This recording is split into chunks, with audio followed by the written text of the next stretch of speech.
Assalamu alaikum wa rahmatullahi ta'ala wa barakatuh. Fata alkhairi zuwa gare ku 'yan Nijar da fatan kuna cikin ƙoshin lafiya. Kamar yadda kuka sani sunana Yusuf Al-Shabab aka Nigerino, President na ƙungiyar Niger YouTuber ƙarƙashin jagorancin ONG taimakon kai da kai. Wato sanarwa ne ga 'yan uwanmu 'yan Nijar duk inda kuke a nan faɗin Libya. Wannan ƙungiya da muke cikinta ta ONG taimakon kai da kai Nijar tana nan tana shirye-shiryen hiddo da wani tsari wanda zai amfanar da 'yan ƙasanmu 'yan Nijar a duk inda suke ma a faɗin duniya. To amma ana so a fara da nan Libya, muna so mu fara da nan Libya. Wato tsarin da ONG take so ta hiddo shine, kowa ya san akwai matsala 'yan Nijar wadda suke fama da ita idan suka zo ƙasashen waje suka koyi aikin hannu. Idan suka koma gida suna so su ci moriyar aikin su, sai a ce ina diplom ɗinsu.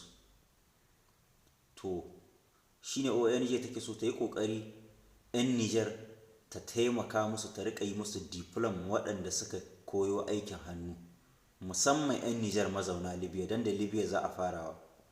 Kun san akwai ayyuka masu aikin bulanjeri haka kusha ko? Kun ga Nijar za a iya ce maka ina diplom ɗinka in gaji kana neman aikinka, ko da ka iya shi. Irin masu yin aiki irin na halawiyat wannan, irin masu yin aikin kaman irin mini zerigo, masu gyaran famfuna da masu gyaran wuta electricity, duk aiki ne mai amfani. Da masu garage, aiki ne na hannu, da kuma masu aikin informatic. Za ku ga da yawa akwai mutane waɗanda sun koyi aiki a nan ƙasar Libya, amma idan suka je gida suna son wannan aikin sai a ce musu sai sun kawo diplom na shaida sun iya wannan aikin. To shine ONG taimakon kai da kai take so ta hiddo tsarin da za ta rika taimaka ma 'yan Nijar waɗanda za ta rika yi musu takardu. Idan mutum ya koma gida kun ga zai ci amfanin aikin shi. Saboda dama wannan ƙungiya ita burinta tana yaƙi da tafiye-tafiye da 'yan ƙasa suke yi zuwa wasu ƙasashe, don tana da mutane can waɗanda ma ba su baro gida ba, waɗanda suke cikin ƙasar Nijar. Tana nan tana horar da matasa aikin yi. Wasu suna nan suna yin aikin plumberi, wasu suna nan suna yin aikin ainihin garaji, wasu suna nan suna yin kere-kere da sauransu.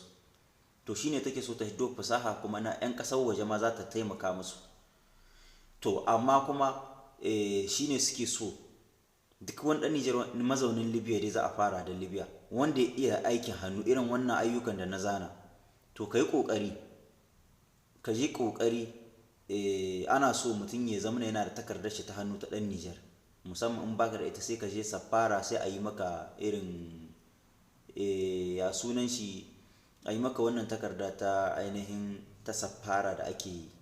Kenan in ka riƙe ta ga hannu, to ana so nan da wani ɗan lokaci a yi sansaman na 'yan Nijar, a ɗauki sunayen 'yan Nijar waɗanda sun iya aikin hannu, wanda za a yi musu diplom ɗinsu ga hannu.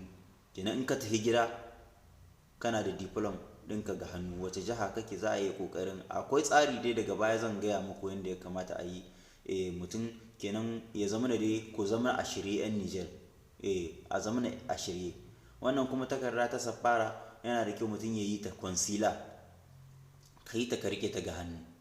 Tsari yana nan zuwa wanda daga baya insha Allah inda aka gama kammala komi zan gaya muku.